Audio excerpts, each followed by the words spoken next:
और initial time period ऐसा होता है जहाँ पर थोड़ी ज़्यादा फेस करनी पड़ती है क्योंकि आपको इन चीज़ों की आदत नहीं होती।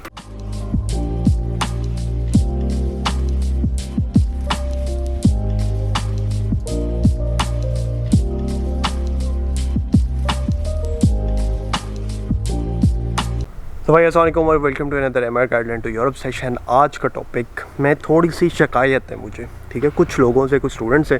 क्यों शिकायत? आप लोगों को वैसे मेरे से बड़ी शिकायतें होती है कि मुनीब भाई ना बड़ी वीडियोस कम डाल रहे हैं, बड़ी लेट डाल रहे हैं, तो मुझे भी एक थोड़ी सी शिकायत है। अच्छा, वो थोड़ी सी शिकायत मुझे उन स्टूडेंट से है जो यहाँ पर आते हैं, रहना तो उन्होंने सेटल तो जर्मनी में होना है, बट तो वो जर्मनी तो आ जाते हैं मगर जो अपना वो माइंड सेट है वो पाकिस्तानियों वाले रखते हैं, फिर वो देसी माइंड सेट रखते हैं। अब मैं किस हवाले से बात कर रहा हूँ, उस मेंटेलिटी से मेरी क्या मुराद है, जर्मनी आकर भी वही रहती है, वो ये कि वहाँ का जो थोड़ा नवाबीपन है ना, वो लोग उसको साथ ही यहाँ पर लेकर आते हैं। अच्छा, ये होता ये है कि जब भी आप किसी डिफरेंट कंट्री में जाओगे तो उस टाइप की फैसिलिटीज़ जो आपको पाकिस्तान में मिल रही होती हैं वो आप यहाँ पर एक्सपेक्ट नहीं कर सकते, क्योंकि यहाँ पर आप एक तो नया अपने कदम जमा रहे हो। तो जिस भी मुल्क में आप नए जाओगे और वहाँ पर आपको स्ट्रगल्स थोड़ी फेस करनी पड़ती हैं, और इनिशियल टाइम पीरियड ऐसा होता है जहाँ पर थोड़ी ज़्यादा फेस करनी पड़ती है क्योंकि आपको इन चीज़ों की आदत नहीं होती। मैं क्यों ये सारी बातें कर रहा हूँ, या इतनी लंबी तमहीद मैंने क्यों बांधी, वो इसलिए कि मुझे एक कैरियर काउंसलिंग सेशन मेरे साथ बुक हुआ। अगर आपने बुक करना है वैसे वेबसाइट पे कर सकते हैं, बट अगेन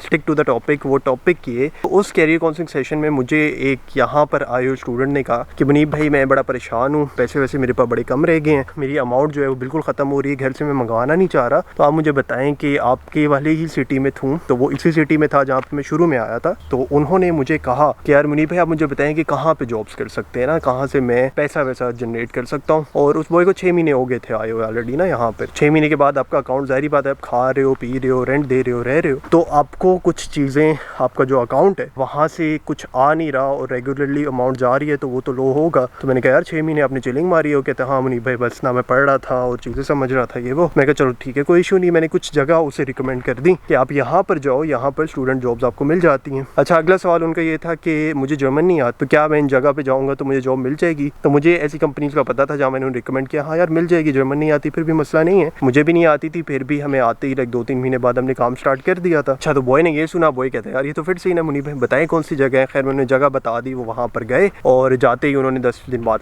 काम स्टार्ट कर दिया। कल एक और कैरियर काउंसलिंग सेशन बुक हुआ उन्हीं बॉय का, और इस बात को तकरीबन 2 महीने हो गए। मुझे याद था कि यार तुमने तो कैरियर काउंसलिंग सेशन लिया था। तो कहते हैं हाँ जी मुनीब भाई आपने वो जो जॉब बताई थी ना वो तो बड़ी मुश्किल है, वो तो नहीं हो रही। एंड आई वाज लाइक कि मुश्किल क्यों है, क्या नहीं हो रहा? तो इट्स लाइक वो तो भाई सफाइयाँ भी कराते हैं और ये अजीब अजीब काम मुझे बताते हैं ना कि ये भी करो, ये भी करो, ये भी करो। वो तो मुनीब भाई मुझसे नहीं होंगे, कोई मुझे काम बताएं जो बड़ा आसान सा हो, मैं आराम से कर लूँ, तो इस टाइप के काम मुझसे नहीं होंगे। आई वाज लाइक मैं शक्ल देख रहा हूँ, वो लाइक यार देखो काम है, काम आपने क्यों करने होते हैं? क्योंकि आपने अपने एक्सपेंसेस मैनेज करने हैं। जाहिर बात है जब आपको ज़रूरत है तब तो आप कोई भी काम करते हो। अब मुझे याद है कि मैं जब शुरू में आया था और शुरू में अकाउंट नीचे जा रहा था, तो मुझे ये टेंशन थी अगले साल के मैंने पैसे पूरे करने हैं, फीसेस वगैरह निकालनी है। शुक्र है जर्मनी में हमें ये है कि जो फीसेस है यूनिवर्सिटी की फ़ीस नहीं है, बट अगेन आपने यहाँ पर रहना होता है, खाना पीना होता है, सब कुछ करना होता है, तो पैसे आपको बहरहाल उसकी ज़रूरत होती है। तो फिर मैंने उन्हें भी यही कहा कि यार ये वाली मेंटेलिटी तो बड़ी ख़राब है कि काम नहीं हो रहा। और काम ये नहीं कि काम मुश्किल था, मुश्किल जो था वो थी ईगो, कि भाई जो ईगो उनकी डेवलप हुई थी, जो उनका माइंड से डेवलप हुआ था, वो पाकिस्तानी लिहाज से ये था कि यार मैं इतने छोटे छोटे या मामूली से काम क्यों करूँ, और अजीबो गरीब से कि जी सफाइयाँ करा रहे हैं, पेपर उठाने हैं, मैंने पैकिंग करनी है, ये वाले काम तो कभी ना सोचे वहाँ पर, कभी ना हमें हुआ था कि करेंगे। फिर मैंने उसे थोड़ा यही समझाया कि यार देखो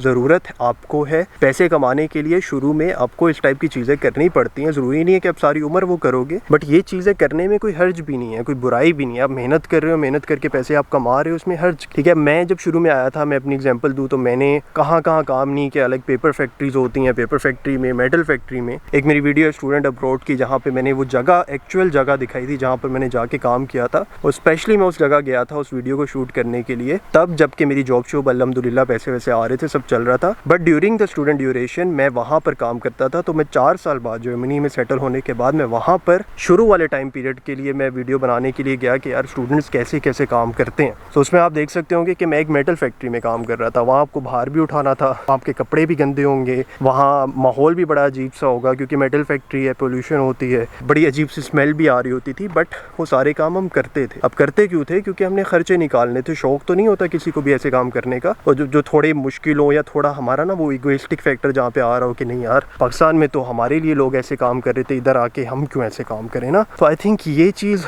बड़ी गलत है। और स्पेशली जो पार्ट टाइम जॉब्स होती हैं, जो छोटी इस टाइप की जितनी भी और जॉब्स हैं, आई थिंक वो करने में कोई बुराई नहीं है, बल्कि आपको एहसास आपका एक बढ़ जाता है कि यार लोग पाकिस्तान या इंडिया में ये काम करते हैं और कितनी मेहनत मुशक्कत वाले काम है। तो उन लोगों के लिए आपको रिस्पेक्ट आ जाती है कि यार देखो कितना एक इम्पॉर्टेंट पार्ट प्ले करते हैं वो लोग किसी भी फैक्ट्री में। कि यार कोई भी रोल हम कहते हैं ना, कोई छोटा नहीं होता। अब छोटा इजीली नहीं होता कि हमें लग रहा होता है कि यार ये मेटल का पीस एक रखने से क्या होगा।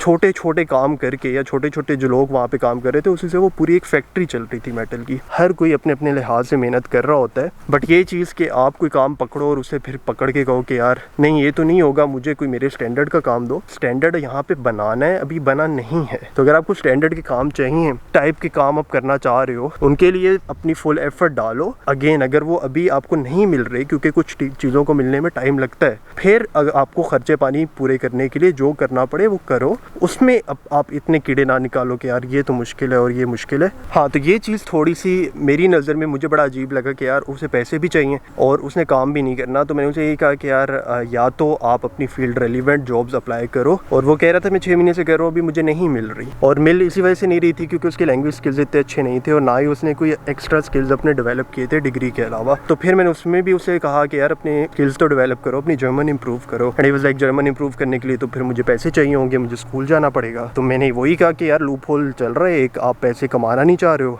आपको स्टैंडर्ड पे जाने के लिए पैसे भी चाहिए, लेकिन वो काम जिसे करके आपको फिलहाल पैसे आ रहे हैं आप उसमें ज़रा सेटिस्फाई नहीं हो। तो मैंने कहा यार बॉय सुनो, ठीक है, अब वो वाला अपना देसी माइंडसेट आप पीछे छोड़ दो कि यार मैंने ये काम नहीं करना, वो नहीं करना, क्योंकि आप अभी सर्वाइवल मोड में हो।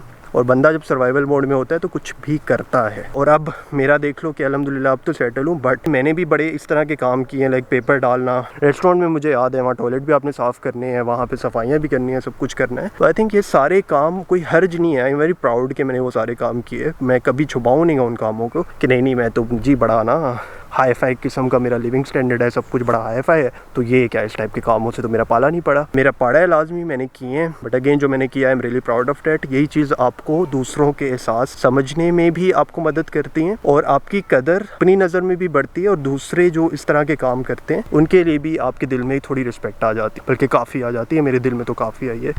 तो आई थिंक यही था, थोड़ा सा रेंट करनी थी, मैंने कहा मैं कर लूँ, यहीं पे कर लूँ। जो बॉय है आई थिंक वो भी वीडियोज़ मेरी देखते हैं, सुनते हैं। कैरियर काउंसलिंग सेशन में मैंने ये कहा था कि बॉय ये मेंटालिटी ना अपनी थोड़ी सी वहीं पे छोड़ के आओ। अगर जर्मनी आ रहे हो तो ये ज़रा सोच के आना, ठीक है, कि आपको हर टाइप के काम करने पड़ सकते हैं। सर्वाइवल है यार, कुछ भी करो, सर्वाइव करो, फिर करो जो करना है, सारी उम्र बेयाशी करो, फिर फील्ड की जॉब करो जो अच्छी लगे करो, बट शुरू में जो उस मुकाम पे पहुंचने के लिए आपको चीज़ें चाहिए एटलीस्ट वो कर लो। होपफुली ये वीडियो पसंद आई होगी। आई है तो do like it, subscribe to my channel. इंशाल्लाह अगली वीडियो तो मिलते रहेंगे आपको। अल्लाह हाफ़िज़।